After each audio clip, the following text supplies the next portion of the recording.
శ్రీశైలము ఆంధ్రప్రదేశ్ రాష్ట్రమునందు కర్నూలు జిల్లాలోని ప్రసిద్ధ శైవ క్షేత్రము.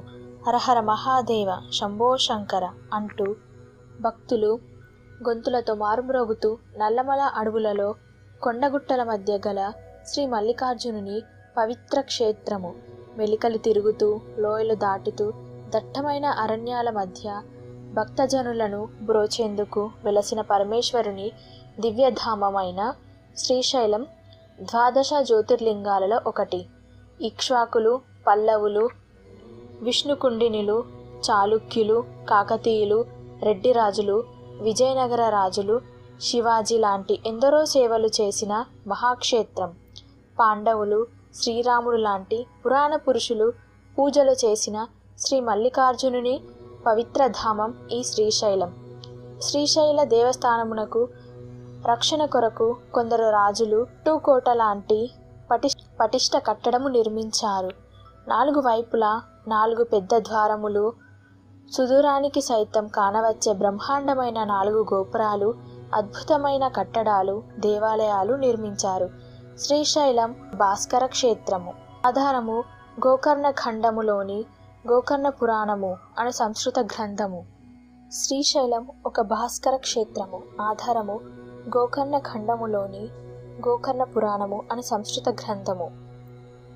పర్వతాగ్రే నది తీరే బ్రహ్మ విష్ణు శైవేశ్రుతే అను శ్లోక ప్రమాణముగా శ్రీశైలం భాస్కర క్షేత్రము అనుటలో ఎలాంటి సందేహం లేదు. శ్రీశైలం ద్వాదశ జ్యోతిర్లింగాలలో 2వది, అష్టాదశ శక్తిపీఠాలలో 6వది మరియు దశ భాస్కర క్షేత్రములలో శ్రీశైలం 6వది. స్థల పురాణం. పూర్వం అరుణాసురుడు అనే రాక్షసుడు ఈ ప్రపంచాన్ని పాలించేవాడు. అతను చాలా కాలం పాటు గాయత్రి మంత్రం జపిస్తూ బ్రహ్మ కోసం తపస్సు చేసి ద్విపదాలచే మరియు చతుష్పదాలచే మరణం లేకుండా వరం పొందాడు. వరం ప్రభావవంతి భయపడిన దేవతలు ఆదిశక్తిని ప్రార్థించారు. అమ్మవారు ప్రత్యక్షమై అరుణాసురుడు తన భక్తుడని గాయత్రి మంత్రం జపిస్తున్నంత వరకు అతనిని ఎవరూ ఏమీ చేయలేరని చెబుతుంది. తద్వారా దేవతలు పథకం ప్రకారం దేవతల గురువు అయిన బృహస్పతిని అరుణాసురుని దగ్గరికి పంపిస్తారు. అరుణాసురుడు దేవగురువు బృహస్పతి రాక గురించి ఆశ్చర్యం వ్యక్తపరచగా బృహస్పతి అందుకు సమాధానంగా, ఇద్దరం ఒకే అమ్మవారిని గాయత్రి మంత్రంతో పూజ చేస్తున్నామని, కాబట్టి రాకలో వింత ఏమీ లేదని చెబుతాడు. అందుకు అరుణాసురుడు, దేవతలు పూజ చేసే అమ్మవారిని నేను ఎందుకు పూజ చేయాలని అహంకరించి గాయత్రి మంత్రం జపాన్ని మానేస్తాడు. దానికి కోపించిన ఆదిశక్తి భ్రమరా రూపం ధరించి అసంఖ్యాకంగా భ్రమరాలను సృష్టిస్తుంది. ఆ భ్రమరాలు అరుణాసురుడిని అతని సైన్యాన్ని సంహరిస్తాయి. శ్రీశైలం దర్శనీయ ప్రదేశాలు. శ్రీశైలం చుట్టుపక్కల దాదాపు 500 వరకు శివలింగాలు ఉంటాయంటారు. పరిసర ప్రాంతాలలో చూడదగిన ప్రదేశాలు, దేవాలయాలు, మఠాలు, మండపాలు, చారిత్రక స్థలాలు అనేకాలు ఉన్నాయి. చూపులకు కానరానంతగా విస్తరించుకున్న శ్రీశైల క్షేత్రములోని దర్శనీయ ప్రదేశాలను ముఖ్యంగా 4 భాగాలుగా విభజించవచ్చు.